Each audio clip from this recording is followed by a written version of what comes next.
यतिमिरोपशान्तये शान्तपावनमचिन्त्य वैभवं तं नरं वपुषि कुञ्जरं मुखे मन्महे किमपि तुन्दिलं महः शरणं करवाणि शर्मदं ते चरणं वाणि चराचरोपजीव्यं करुणामसृणैः कटाक्षपातैः कुरु माम् अम्ब कृतार्थसार्थवाहम् शारदा शारदाम्भोजवदना वदनाम्बुजे सर्वदा सर्वदास्माकं सन्निधिः सन्निधिं क्रियात् विमलपटी कमलकुटी पुस्तकरुद्राक्षशस्तहस्तपुटी कामाक्षि पक्ष्मलाक्षी कलितविपञ्ची विभासि वैरिञ्ची वागर्थाविव सम्पृक्तौ वागर्थप्रतिपत्तये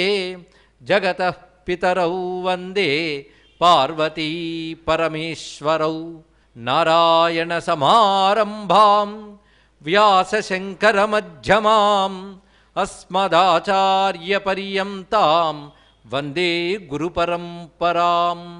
నిరంతరం ఆయన చోట క్షేత్రములన్నీ తిరుగుతున్నాడు ఈయన. అదే పని చెప్పాడు.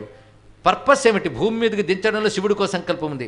నా పాట పాడుతూ ఉండు. అదే దాసత్వానికి నేను నీకు ఇచ్చిన దాసత్వ ఆజ్ఞది. దాసుడు ఏం చెప్తే చేయాలి కదా. నీ దాసకృత్యం ఏంటి? నా గురించి పాట పాడు. మరి దాసుడిని పోషించాలి, నేను చూసుకుంటా. నువ్వు దాసుడివే నాకుంటే నీకు అఖండ ఐశ్వర్యాలు ఇస్తానని మాట ఇచ్చాడు. ఒక దాసుడిని మనం తెచ్చుకున్నప్పుడు నీకు ఎంత ఇస్తానని చెప్తారే, అలాగే ఆయన ముందే లావాదేవీ అయిపోయింది. నా గురించి పాటలు పాడు. పాటలు పాడంటే చెప్పాడు కనుక పాడేస్తాడండి. పదాలు వెతుక్కోవద్దు. గుండె పొంగి ఆనందంతో పాడాడు ఒక్కొక్క పాట కూడా. ఆ పాటకు శివుడు మురిసిపోతూ ఉన్నాడు, భక్తులు తరించిపోతూ ఉన్నారు. భక్తులు తరించాలి, శివుడు మురిసిపోవాలి, అందుకు పాడేవాడు ఆయన. హృదయం పొంగితే కానీ అటువంటి పాట రాదు. అలా పొంగించాడు పరమేశ్వరుడే. అలాంటి అనుభూతిని కూడా ఇచ్చాడు. అది ఎన్ని క్షేత్రాలు తిరిగాడు. ప్రతి క్షేత్రంలో ఆయన కలిగేది శివస్పృహ, శివస్ఫురణ. క్షేత్రం తిరుగుతున్నంతసేపు అంతే. అంతేకాదు, ఆయన తిరుగుతుంటే ఆయనతో పాటు ఆయన భక్తులు చెప్పా పెట్టకుండా వాళ్ళు వెనకాల తిరుగుతున్నారు. ఇక శివుడికి భక్తులు అయితే వాళ్ళకి భక్తులు తయారవుతారు. అలా ఈయనకి కైంకర్యాలు చేసేవాళ్ళు తయారైపోయారు. ఒకటి సేవ చేస్తానంటాడు, పక్కకు వచ్చి ఇలా ఎందరెందరో తయారైపోయారు. శివ దాసుడికి దాసులు తయారయ్యారు. చూడండి ఇక్కడ. ఇలాగా చేస్తూ ఉన్నప్పుడు నిరంతరం అతను చేస్తున్నది శివపూజ గనక శివరూపం సారూప్యం వస్తుంది. ఎప్పుడు శివుడే అతనిలా అందంగా పుట్టించాడే లేదా, ఆ సుందర స్వరూపంతో ఉన్నాడు. పైగా ఆర్డర్ ఇచ్చాడు, నువ్వేమి మడి కట్టుకుని పైన ఉత్తరం వేసుకుని తిరగక్కర్లేదులే, నువ్వెప్పుడు కళ్యాణ వేషంతో సుందరంగా తయారై హాయిగా ఉండి, నీకు అది ఎక్సెప్షన్. కానీ ఇంత వేదాంగ వేత్త అయినా ఇప్పుడు అందంగా అలంకారం చేసుకుని పువ్వులు మాలలు ఇన్ని వేసుకుని చేతిలో ఒక బంగారు బెత్తం పట్టుకుని తిరగడం అంటే శివుడి వలె సుందరుడిగా చేశాడు కనుక సారూప్యం. ఎప్పుడు శివక్షేత్రాల్లో శివభక్తులతో తిరుగుతున్నాడు కనుక సాలోక్యం. నిరంతరం సంకీర్తన చేస్తున్నాడు కనుక సామీప్యం. శివ మహాదేవేతి సంకీర్తనే సామీప్యం. ఎప్పుడైనా కీర్తన పాడేటప్పుడు శివ శంకర అంటే ఎవరిని పిలుస్తామండి మనం? సాధారణంగా ఎదురుగా ఉన్నవాడిని పిలుస్తాం. ఎక్కడో ఉన్నవాడిని ఇక్కడి నుంచి కేక వేయం. అమెరికాలో ఉన్న అబ్బాయి అని ఇక్కడ పాడం, ఎందుకంటే వాడు అలాగే ఇక్కడ లేడు కనుక. ఒక పాట పాడేమో అంటే ఎదురుగా వాడు ఉన్నాడని అర్థం. కనుక సంకీర్తన సామీప్యంతినిచ్చింది. భక్తులతో తిరగడం వల్ల భక్తులు శివుడి గురించి తప్ప మరో కబుర్లు చెప్పరు. ఎప్పుడు ఆయన గురించైనా బోర్ కొడుతుంది కదా, టీవీ ఆన్ చేద్దురు అన్నారు. అదే అర్థం భక్తి. కానీ ఆయన అంటే విసుగు లేకుండా ఆడితే ఆయన మాటే, ఆలోచిస్తే ఆయన గురించే, చెప్తే ఆయన కబుర్లే. ఇలా ఉండేవాళ్ళు భక్తులు. మచ్చిత్తాహ మద్గత ప్రాణాహ బోధయంత పరస్పరం కథయంతశ్చ మాం నిత్యం తుష్యంతి చ రమంతి చ అన్నాడు భగవద్గీత స్వామి. ఆయనకే చిత్తము ప్రాణములు అర్పించిన వాళ్ళు ఆయన గురించే చెప్పుకుంటుంటారు. కానీ భక్తులతో కూడితే సాలోక్యం. అర్థమైంది కదా. కీర్తిస్తే సామీప్యం. ఆయన పూజ వల్ల మహాన్యాసాల్లో రుద్రం న్యాసం చేసుకుంటా కనుక సారూప్యం. ఈ మహానుభావుడికి ఎప్పుడు ఆ మూడు వచ్చేసే. అంటే అక్కడ ఏవి మిస్ అయ్యాను అనుకున్న మూడు ఇక్కడ ఉన్నాయి. చూడండి ఇక్కడ శివచింతన తప్ప మరొకట్లేదు. ఇలాంటి వాడికి ఇంకా సాయుధ్యం మిగిలింది. ఆ వాసన క్షయమయ్యాక తర్వాత ఆ లోకానికి తీసుకెళ్ళి ఏం చేస్తాడో చేస్తాడు ఆయన ఇష్టం. ముందు మళ్ళీ కైలాసవాస అర్హత సంపాదించడం గురించి వాసన క్షయం చేయాలి కదా. వాసన భోగంతోనే పోవాలి గనక ఆ కమలిని పరవై లేదా పరవయ్యార్ అని కూడా ఆమెను అంటారు. ఆమెను వివాహం చేసుకోవడం అయింది. ఇప్పుడు ఆ వివాహం ఈయన పబ్లిక్ డిక్లేర్ చేశాడు. లేకపోతే వారకాంతను శ్రోత్రుడిని ఇప్పుడు వివాహం చేసుకోవడమా? కానీ ఎవరికి తప్పు పట్టేవాలనే ఆలోచన కూడా కలగలిచ్చాడండి. అంటే అర్థం ఏంటంటే ఈశ్వరుడు బుద్ధిని శాసిస్తే అది తప్పని చెప్పే బుద్ధి ఎవరికి కలగనివ్వడు. అలా చేశాడు. ఎక్సెప్షన్ ఇలాంటి విషయాల్లో. ఆయన అలా చేశాడు కనుక మేము అలా బయలుదేరుతామని వెళ్ళకూడదు. నువ్వు కైలాసం నుంచి దిగొస్తే అప్పుడు చూద్దాం. కనుక అక్కడ అన్నీ మినహాయింపులే. మొత్తానికి పరవైతో ఆయన వివాహం చాలా అత్యంత వైభవంగా జరిగింది. ఎందుకు శివుడు ఆజ్ఞాపించేయించాడు కదా. ఆ తర్వాత చిత్రం ఏంటంటే ఆమె మహాశివభక్తురాలు. ఇద్దరికీ ఒకే భక్తి ఉండడంతో ఈయన భక్తికి గండిపడలేదు, అది ముఖ్యం. అందుకని వివాహం అయిన తర్వాత నుంచి అనుష్ఠానం పోయింది అంటే అదేం బాధాకరం అండి ఇక్కడ. కనుక ఇద్దరిది ఒకే ప్రీతి అవ్వడంతో ఆయన నిరంతరం శివ సంకీర్తనలు, శివగానము, శివ పూజ అయితే వాటికి సహకరిస్తూ ఈవిడ ఉండేది. అంతేకాదు ఈవిడికేం తెలుసు, శివ నృత్యం శివగానమే ఈవిడి వృత్తి. వృత్తి ఏమిటి? ప్రవృత్తి. అలా ఆమె ఆనందంగా ఉంటుంది. పైగా ఆమె ఇంకోటి పట్టుకుంది, శివసేవ. శివసేవ శివసేవ ప్రధానంగా ఆయనకి ఎవడు సేవ చేస్తాడంటే ఆవిడ సేవ చేసి దొరుకుతాడా? శివుడికి కాలు పట్టాలందంటే ఆయన కాళ్ళు లాగుతాయి పట్టడానికి. కనుక శివ భక్తుల సేవే శివసేవ. అది శైవ సిద్ధాంతంలో భక్తి సిద్ధాంతం అంత ప్రధానమైనది. అందుకే దాసులకి దాసుడు కావాలి, అది భక్తులు ప్రధానం. అందుకే ఎవరైనా శివభక్తులు ఆ క్షేత్రానికి వస్తే, అది మహాక్షేత్రం కదా తిరువారూరు అంటే, ఆ వచ్చిన శివభక్తులందరికీ భోజనాలు ఏర్పాటు చేయడం, వారికి కావలసినవి ఇవ్వడం, సేవ చేయడం. ఎవరైనా భస్మ రుద్రాక్షలు ధరించి వస్తే చాలు, అదొక్కడు చాలు శివభక్తులు అనడానికి. ఇంకా వాడు ఎంత శివభక్తుడు, పంచాక్షరి 1000 చేస్తాడు, 1,00,000 చేస్తాడు, నీకు అనవసరం. భస్మరుద్రాక్ష ధారణ మాత్రం చేతనే పూజించాలి. ఇవి శివభక్తులకు నియమాల్లో ఒక నియమాలండి ఇక్కడ భక్తుడు. అందుకని బొట్టు పెట్టుకుంటాడు కానీ నిజంగా జపం చేస్తాడా, నీకు అనవసరం. ఆ సిద్ధాంతం ప్రకారం ఇదే. ఎందుకంటే ఏ భక్తుడు ఏ ప్రచ్ఛన్న రూపంలో నీకు తెలియదు, నువ్వు గౌరవించంతే. నీ భావం శివుడికి ఇస్తున్నావు. అకాయో భక్తకాయ స్యాత్. కానీ శివభక్తుడి శరీరము శివుని శరీరమే అని వీడికి చేసేది వాడికి వెళ్తాయి కనుక అది నియమం. అందుకు ఆమె ఏం చేసేది, వచ్చినటువంటి భక్తులందరికీ నిత్యం అన్నదానం, సేవలు, ఇవే పని ఆవిడికి. మిగిలిన సమయం శివ సంకీర్తనలు, శివ నృత్యములు, భర్తకు శివ పూజలు సహకరించడం, ఇలా చక్కగా కాలక్షేపం జరిగిపోతున్నది. ఈయనేమిటి, ఒకచోట తిన్నగా ఉండడు. శివుడు ఆజ్ఞాపించాడు కనుక ఊరూరా తిరిగి నా పేరు గానం చేయమని, కానీ ఊరూరా తిరుగుతుంటాడు. ఈవిడ వచ్చిన వాళ్ళందరికీ ఊర్లో ఉండి సేవ చేస్తుంటుంది. ఇక్కడ ఈయన సంచారం చేస్తూ ఎన్ని క్షేత్రాలు తిరిగాడండి. ఇప్పటికీ మీరు తమిళనాడులో కొన్ని మనం వెళ్ళని మారుమూల ప్రాంతానికి వెళ్ళినా ఆ గుడి గురించి చెప్పేటప్పుడు గర్వంగా ఒక పరిచయం చేస్తారు. మనకు అర్థం కదా పరిచయం, తమిళనాడు వాళ్ళకి అర్థమవుతుంది. ఏమని పరిచయం చేస్తారంటే, నలుగురు వచ్చి ఇక్కడ కీర్తన చేశారండి అంటాడు. నలుగురు అంటే నిన్న మనం చెప్పుకున్నాం, సుందరారు, అప్పరు, జ్ఞాన సంబంధరు, మాణిక్యవాచకరం, వాళ్ళనే 4. ఈ నలుగురు ఇక్కడ కీర్తన చేశారంటారు. లేదా సుందరారు ఇక్కడికి వచ్చారండి. నలుగురు అంటే కలిసి రాలేదు, నలుగురు ఎవరి మానాన వాళ్ళ వెళ్ళి కీర్తన చేసినవి ఉన్నాయి. అదేవిధంగా ఒక్కరు వచ్చి కీర్తన చేసిన ఉంటే, ఇక్కడ సుందరారు ఇక్కడికి వచ్చాడు, ఇక్కడ జ్ఞాన సంబంధుడు వచ్చాడు అని చెప్తారు, గర్వంగా చెప్తారు. అంటే వాళ్ళు వచ్చారంటే మా క్షేత్రంలో శివుడున్నాడు అని చెప్పడం వాళ్ళ ఉద్దేశం. శివుడు అక్కడ ఉన్నాడు కనుక వాళ్ళు గానం చేశారు. ఆ గానంతో అక్కడ శివుడు మిడిచిపోతుంటాడు. ముందే చెప్పినట్లు దాసవృత్తికి తగ్గట్టుగా పాడినందుకు ఏదో ఒకటి ముట్ట చెప్తుంటాడు. ఆయనకి అనేక రకాలుగా ముట్ట చెప్పాడు. ఆ ముట్ట చెప్పిందంతే తీసుకెళ్ళి పరవెక్కిస్తాడు ఆయన. అంటే ఏదో రూపంలో సంపద వస్తుంది దానికి. ఆ సంపద తీసుకెళ్ళి పరవెక్కిస్తాడు, మళ్ళీ తిరగడానికి వెళ్తాడు.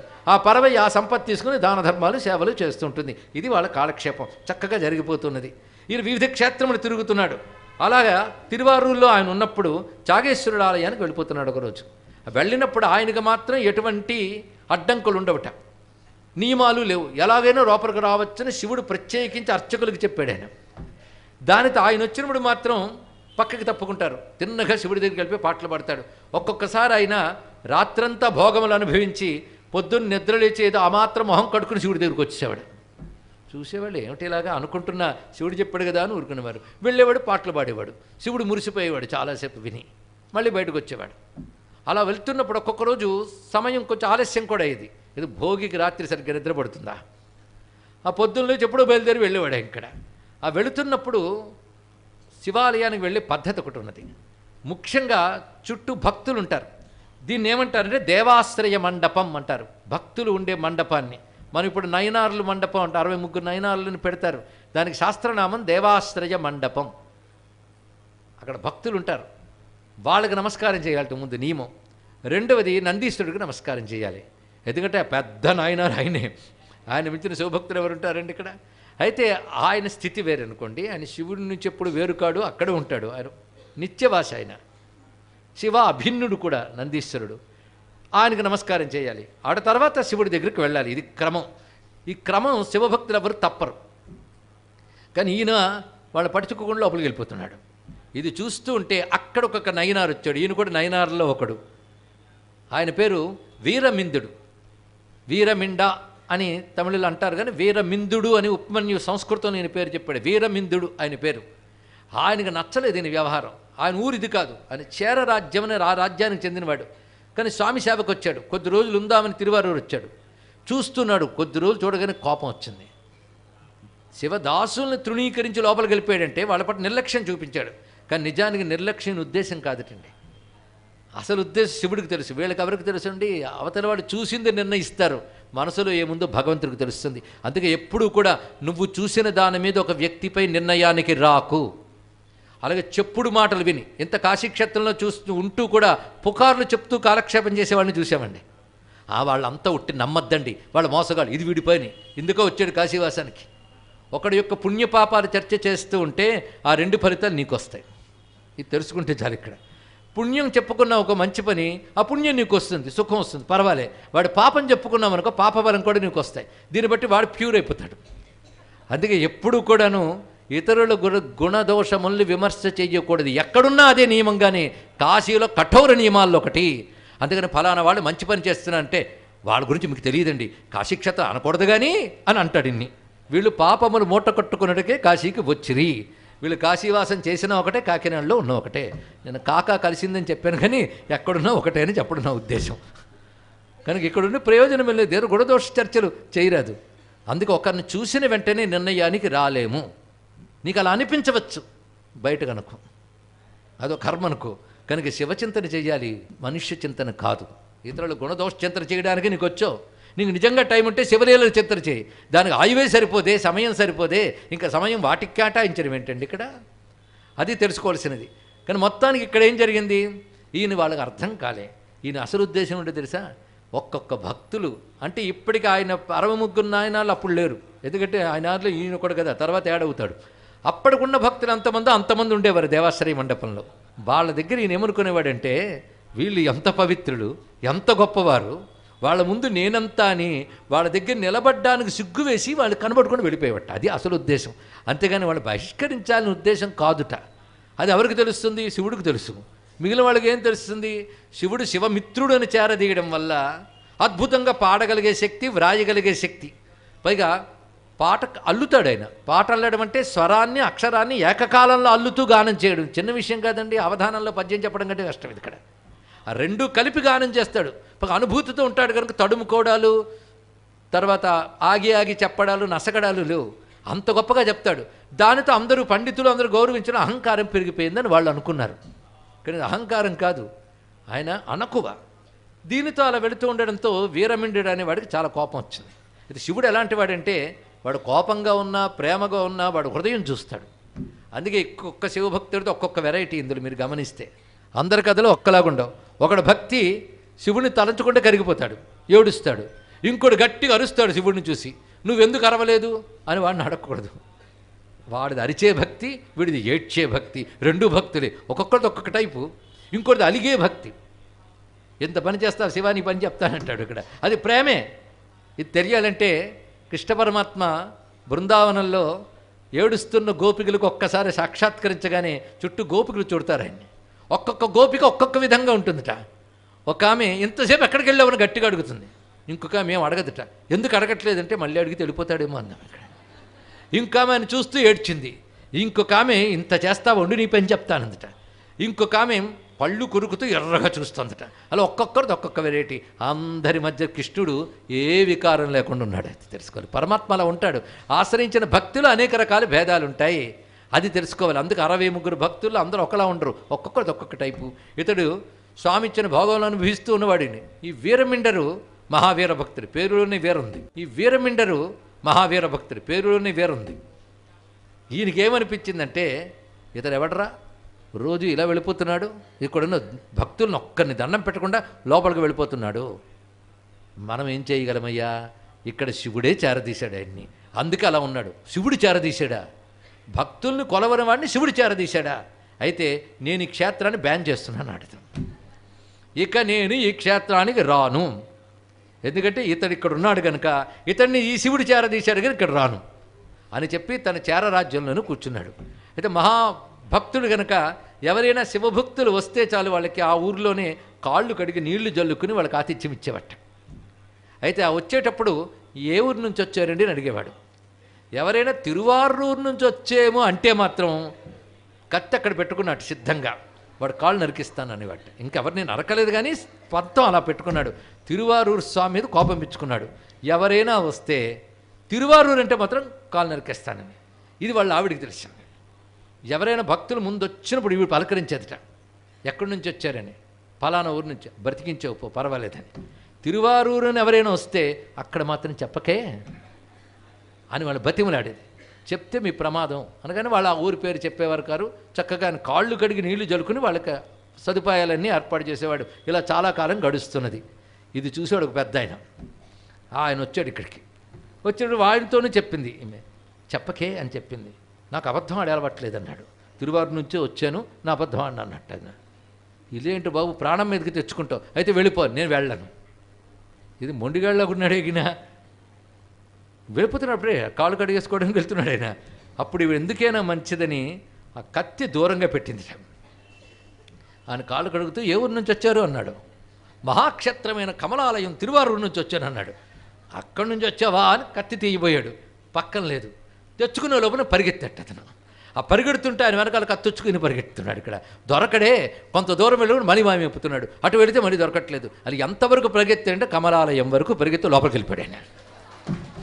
ఈయన సరిహద్దు దగ్గర ఆపాడు. వెళ్ళాడు కదా ఊర్లోకి, ఉండి నీ పని చెప్తానన్నాడు. అలా పరిగెత్తిన వాడు సాక్షాత్ తిరువారూరు త్యాగేశ్వరుడు వచ్చింత పని చేసేటండి.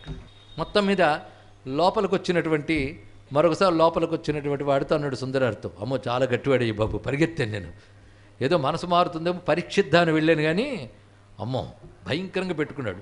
శివుడు భక్తే, కానీ ఇక్కడున్న నాపై లేదు. నాపై కూడా భక్తే, కానీ నిన్ను ఆదరించాను, నా మీద పంతం. అది ఇక్కడ కొన్ని ఫీలింగ్స్కి డెఫినేషన్స్ చెప్పలేమండి. మనమేమో నిర్వచించేస్తాం. ఒకడు ప్రేమతో పిల్లాన్ని చస్తావరెవరే అంటే, ఎంత కోపిష్టి పిల్లాన్ని చస్తాడన్నావు కదా అని అనకూడదు. ఎంత ప్రేమ లేకపోతే ఆ మాట అంటాడు అనాలి. ఇలాంటివి కొన్ని నిర్వచనాలు చెప్పలేము, భావాలు అలా ఉంటాయి. అందుకే మహాత్ములు కానీ పెద్దలు కానీ ఏ మాట ఎందుకంటారు మనకేం తెలుసు. కనుక వీరమిండు హృదయాన్ని అర్థం చేసుకున్నవాడు శివుడు ఒక్కడే, అలాగే సుందరారు హృదయాన్ని అర్థం చేసుకునేవాడు శివుడు ఒక్కడే. ఈ భక్తుడికి ఆ భక్తుడికి పడదు, కానీ ఇద్దరు ఆయనకి భక్తులేగా, అందుకే ఆయనకి ఇద్దరూ పడతారు. ఎలా వీళ్ళిద్దరి మధ్య కూర్చాలి, లేకపోతే ఆయన మనసు పట్టదు, ఉండదు శివుడికి. అందుకో పని చేయవయ్యా అన్నాడు. పాట కట్టన్నాడు. అందుకే వచ్చాను. ఏం పాట కట్టమంటావు? ఈయన పదం ఇవ్వాలి, ఆయన పాట కట్టాలి. అది కదా పెద్ద. ఈసారి ఏం పాట కట్టమంటావంటే శివదాసుల మీద పాట కట్టుకున్నాడు. ఇక్కడ ఇదా శివదాసుల మీద. అయితే మొదట ఎవరిని పేరు పెట్టాలన్నాడు. శివదాసులకి ప్రథమదాసుడు ఒక ఆయన ఉన్నాడు, ఆయన పేరు పెట్టన్నాడు. ఎవడైనా నేనే అన్నాడు. దాసులకి దాసుడిని నేనేనయ్యా అన్నాడు. ఎంత గొప్ప మాట. దాసులకు దాసుడిని. ఇదేమిటి స్వామి నువ్వంటే మీరు చేస్తున్నది ఏమిటి? నీకు దాసుడని నేను తీసుకున్నందుకు నన్ను ఎన్ని విధాలుగా వాడుకుంటున్నావు. ఒక పాట కట్టి పోతావు, తర్వాత నాకు ఇది కావాలి, అది ఏది కావాలో నేనే ఇవ్వాలి, నీకు అన్నీ చూసుకోవాలి అంటే ఎవడు నిజానికి దాసుడు? నువ్వు పాట కట్టడంతో నీ దాసత్వం అయిపోయింది. కనుక నీకు అన్నీ సమకూర్చుతూ కనిపెట్టుకుంటూ, అయ్యో నీపై వాడికి వ్యతిరేక భావం కలిగిందే, వాడిని మనసు మార్చాలి, ఇంత పడుతున్నది నేనే. అందుకే ఎవరికైనా ముక్తి నేను ఇస్తాను, కానీ భక్తిని మాత్రం ఇవ్వనయ్యా. ఇస్తే వాడు వెంటబడి తిరగాలి నేను ఇక్కడ. ఇది చాలా ఇబ్బందికరమైన అంశం. కనుకనే దాసులకు దాసుడిని నేను అంటూ పదమిచ్చేట. తిల్లై వళందనార్థం అడియార్కుం అడియేన్. ఈ మాట తీసుకుని పాట కట్టు. ఇది ప్రథమ పాదంగా పెట్టి పాట కట్టుకున్నాడు. దీని అర్థం ఏంటంటే తిల్లై వళందనార్థం. తిల్లై అంటే చిదంబరం. చిదంబరంలో ఉన్నటువంటి 2999 దీక్షితులకు దాసుడైన పరమేశ్వరుడు. ఇంకా కాడు, ఆయన ఏమిటంటే అడియార్కుం అడియన్, దాసులకు దాసుడైన వాడు. ఎందుకంటే వచ్చినటువంటి వాళ్ళు చిదంబరానికి మొట్టమొదటి దిగి వచ్చిన వాళ్ళు కైలాసం నుంచి వచ్చిన దీక్షితులు. వాళ్ళు 3000 మందిట. 3000 మంది చిదంబరానికి వచ్చి మనం 3000 మంది వచ్చామో లేదా లెక్క కట్టుకున్నట్ట. అందులో ఒకటి తగ్గిపోయేట. ఇదేమిటి మన లెక్క ఒకటి తగ్గిపోయింది అంటే చిదంబరేశ్వరు చెప్పాడు, వాడిని నేనే 3000 వాడిని నేనే అన్నాడు. వాళ్ళతో పాటు వచ్చేసాడు ఆయన. వాళ్ళని విడిచిపెట్టలోకి వచ్చేసాడు వాళ్ళతో. ఎంత గొప్ప భావం అండి ఇక్కడ. దాసానుదాసుడు అంటే ఆయన. అందుకే నన్నే కీర్తించు ప్రథమం, దాసానుదాసుడిని కీర్తిస్తూ దాసుల్ని కీర్తించు అన్నాడు. అద్భుతమైన గీతం చేశాడు ఆయన. చాలా బాగుంది. ఈ గీతం పాడుతూ నువ్వు వీరమిండరు ఊరికి వెళ్ళు అన్నాడు. చూడండి, చారదేశం వెళ్ళినప్పుడు ఈ పాట పాడు. నాయన ఈ ఊరి పేరు చెప్పిన వాడే కాళ్ళు నరికేస్తానన్నాడు నా కారణంగా. పైగా రోజు కత్తి ఒకసారి పదును పడుతుంటాడు ఇక్కడ. ఎందుకంటే ఇవాళ కానీ సుందరారు ఇటు వస్తే పైగా ఈ క్షేత్రం ఆ క్షేత్రం తిరుగుతాడని విన్నాను, మా క్షేత్రంలోకి వచ్చి మా శివుడి మీద కూడా పాట పాడతాడు. వస్తే వాడు వచ్చాడంటే కాళ్ళు కడగడం కాదు, వాడు కనబడితే కాళ్ళు నరికేస్తాను, ఇలా విసిరితే కాళ్ళు పడిపోవాలి అంటే అలా పదును పడుతుంటాడు. రోజు అదో పని అతనికి, ఇలా పని పెట్టుకుని కత్తి నూరుతున్నాడు. ఈ లోపల శివుడి మీద భారం వేసి వచ్చాడు. పంపిస్తున్నది ఆయనే కదా. అందుకు సుందరారు తిరువారూరు స్వామి త్యాగరాజ స్వామి వారి యొక్క ఆజ్ఞ స్వీకరించి తాదాత్మ్యంతో పాడుకుంటూ వస్తున్నాడు. ఆయన పాడుతూ ఉంటే ఎప్పుడైనా అలా ఉంటుంది. ఆ వాతావరణం వర్ణించారండి సెక్యులర్. ఆయన పాట మొదలెడతాడు, ఒక్కడే ప్రారంభిస్తూ వస్తాడు గుడి నుంచి. చిత్రం ఏంటంటే ఆ వీధిలో ఉన్న 2-3 అలా చేరతారట. అలా అలా చాలామంది చేరిపోయి ఆయన వెంట పెద్ద గుంపు తయారైపోతుంది. ఇక్కడ ఆయన పాట పాడుతూ ఉంటే తర్వాత పాదం అందుకుంటూ వీళ్ళు పాడుతూ ఉంటారు. అలా పాడుతూ వస్తున్నాడైనా కళ్ళ అశ్రువులు రాలుతున్నాయి. వాడు పాట పాడేటప్పుడు తన మేను తానే మర్చిపోతాడు. అలా పరవశిస్తూ పాడుతున్నాడు, గద్గద కంఠంతో గానం చేస్తున్నాడు. అలా వస్తూ ఉంటే హరిదాసులు వెడలిన ముచ్చటగని ఆనందమాయే అంటాడే మహానుభావుడు త్యాగరాజు. అలాగే హరదాసులు వెడలిన ముచ్చట. హరిదాసుడైనా హరదాసుడైనా దాస అనేది ముఖ్యమండి ఇక్కడ. ఆ భక్తి అలాంటి గొప్పది. అలా గానం చేస్తూ వస్తుంటే ఆయన వెనకాల వీళ్ళందరూ మూక బయలుదేరుతున్నారు, పరవశించిపోతున్నారు. వాళ్ళ మధ్య మధ్యలో వచ్చిన పాదాలకు దండం పెడుతున్నారు. ఎందుకంటే భగవద్ విభూతి కనబడితే చాలు తల వంగుతుందండి తప్పకుండా. అయితే వస్తున్నవాడు ఆయన ఏం తెలిసిపోయింది దీనికి. వెంటనే కత్తిపట్టి సిద్ధంగా ఉన్నాడు. ఆయన పాట పాడుతూ దగ్గరకు వచ్చి శివదాసులకి దాసుడని అంటున్నాడు. అసలు కోపం అంతా శివదాసుల్ని ఉపేక్ష చేశాడనే కదా ఆయన మీద కోపం వచ్చింది. ఇప్పుడు పాట ఏం పాడుతున్నాడు? శివదాసులకు దాసులకు దాసులకు దాసుణ్ణి అని పాడుతూ ఉంటే ఒళ్ళు పులకించిపోయి నన్ను క్షమించిన ఆయన అని పాదాల మీద నమస్కారం చేశాడు. అంటే బుద్ధి మార్పించాడు. చూడండి, ఎవరు ఆ బుద్ధి మార్పించారు? ఇతడి హృదయంలో అతడి హృదయంలో ఏకకాలంలో ఏకరూపంతో ఉన్న ఈశ్వరుడే బుద్ధి మార్చాడు ఇక్కడ. ఇప్పుడు వాళ్ళిద్దరు మంచి మిత్రులు అయిపోయారు. ఇప్పుడు మరొక నయనాన్ని చెప్పుకున్నాం. ఈయన పేరు వీరమిండ నయనార్. ఆ మహానుభావుడు యొక్క భక్తిని ఈ విధంగా చెప్పారు. అంతేకాదు దాసుడికి దాసుని అన్నందుకు ఎన్ని రకాలుగా చేసేవాడంటే ఈయన్ని చూస్తే చాలు, సుందరాన్ని చూస్తే చాలు ఎవరికైనా ఇది ఇవ్వాలనిపించేదిట. ఆ ఇవ్వాలనిపించిన వాళ్ళల్లో రాజులున్నారు, భక్తులున్నారు, వ్యాపారవేత్తలున్నారు. దానితో ఈయనకి ఏది లోటు లేదు. ఈయన భక్తికి సంతోషించి సరిగ్గా తిరువారూరుకి దగ్గరలో ఒక ఊరిలో, ఆ ఊరి పేరు కూడా చాలా మంచి తిరుక్కోయిల్ అనే ఊరు. అక్కడ కిళవర్ అనేటటువంటి ఒక వ్యాపారి ఉండేవాడు, మంచి వైశ్యుడు. ఆయన ఈయనకి లోటు లేకుండా ధాన్యము అన్నీ పంపించేవట. నా భక్తుడు ఈయనవడివ్వడానికి అనుకున్నాడేమో శివుడు. ఒకసారి ఆయన పంటలు అన్నీ దెబ్బతిని కరువు వచ్చింది ఆ ఊళ్ళో. ఇవ్వడానికి ధాన్యం లేదు. ఆయన రాత్రి నిద్రపట్టేది కాదు, బాధపడేవట. ఎందుకంటే సుందరారికి నేను ధాన్యం ఇవ్వలేకపోతున్నాను బాధ. అంతేగా నాకు లేదని కాదు, ఎప్పుడు నియమంగా ఇచ్చేవాడు నా భక్తవరుడికి, ఇప్పుడు ఇవ్వలేకపోతున్నాను కదా అని బాధపడేవట. అప్పుడు ఆయన కల్లో కనిపించి శివుడు సుందరుడు కోసం మేమే ధాన్యం ఇస్తాం అన్నట్టు. అక్కడ ఆ ఇచ్చేదేదో సుందరుడి ఇంటి దగ్గర కురిపించవచ్చు కదా, అదే శివలీలలో విశేషం. అలా కళ అయిపోయిన వెంటనే ఈయన ప్రాంగణంలో అంత ఎత్తున ధాన్యపు గాదెలు కురిసిన్నాయండి అక్కడ. అంటే వీళ్ళింట్లో కురిపించాడు, కెలవరింట్లోనూ కురిపించాడు ఆయన. అంటే ఇతరి ద్వారానే వెళ్ళాలి. కానీ నేను నా వల్ల వచ్చింది అని అహం అతనికి తీయించేసేటట్లుగా, నేను ఇచ్చేనన్న తృప్తి ఇతనికి కలిగేటట్లుగా ఆయన లీలలో ఇన్ని అల్లికలు ఉంటాయి, మనకు అర్థం కాదు శివలీల. మొత్తానికి అక్కడంతా కురిపించాడు. ఇదంతా పంపించాలి అక్కడికి అన్నాడు. వెంటనే సంతోషించి అలాగనే పంపిస్తాను అనుకున్నాడు. కానీ అది మామూలుగా ఉంది ఆ ధాన్యం, అన్నన్ని రాసులు రాసులు ధాన్యం. పైగా ఈయన ఒక నియమం ఏంటంటే సుందరార్ కోసం కురిపిస్తున్నాను అన్నాడు కనుక ఇందులో ఒక్క ధాన్యపు గింజ తాను తీసుకోడు. చూడండి ఒక్కొక్క భక్తుడు ఎలా ఉన్నాడు, తాను తీసుకోరాదు. కానీ మొత్తం ధాన్యం అక్కడ పంపాలి అంటే తన దగ్గరున్న బలగము బళ్ళు సరిపోవు. ఏం చేయాలని ఆలోచిస్తున్నాడు. శివుడితోనే మొరపెట్టుకున్నాడు, ఇది ఎలా తరలించాలయ్యా అని. ఎక్కడి నుంచి వచ్చారే కానీ శివుని ఆజ్ఞ మేరకు ప్రమథగణాలు రూపాలు మార్చుకు వచ్చి ఇదంతా తీసుకెళ్ళి ఆయన దగ్గర పెట్టేటండి. అక్కడికి తీసుకురాగానే సుందరారికి ఇవి పోసుకోవడానికి తమ ఇంట్లో స్థలం లేదు. అందుకు ఏం చేయాలి అంటే పరవ సలహా ఇచ్చింది. నేను అందరికీ పెట్టడం మాకు అలవాటు, ప్రతి ఊళ్ళో ఉన్న ప్రతివాడి ఇంటి ముందు వాళ్ళకి తగినంత కుప్ప పోసి తర్వాత నాకు పెట్టండి ఇక్కడ. అలా మొత్తం ధాన్యం కుప్పలు ఊరి ఊరికి కరువు పోయేటట్టు చేశాడు ఆ మహానుభావుడు ఇక్కడ. దీన్ని బట్టి సుందరార్ కీర్తి మరింత వ్యాపించింది. ఈ శివలీల సుందరార్ ఘనతని చెప్పడం కోసం అక్కడ ఉన్న కిళవరకు కూడా నువ్వివ్వడం వల్ల కాదయ్యా, ఆయనకి ఇచ్చే భాగ్యం నేను నీకు ఇచ్చానని చెప్పడం కోసం ఎంత చక్కగా చూపించాడో. దీనివల్ల సుందరార్ కీర్తి మరింత వ్యాపించింది. మొత్తానికి పురుషుని ధనానికి స్త్రీ అధికారి అని ఒక మాట అంటాడు చెక్కిలారు, గుర్తుపెట్టుకోండి. కనుక ఆవిడ కష్టపడి వీడి చేత మాటలు పెడుతూ యువర్స్ ఒబిడియంట్లీ అని సంపాదించనక్కర్లేదుట. పురుషుడు సంపాదించిన దాని మీద అధికారం స్త్రీదే. చెప్పండి, చూడండి ఎంత గొప్పగా చెప్పాడు ఇక్కడ.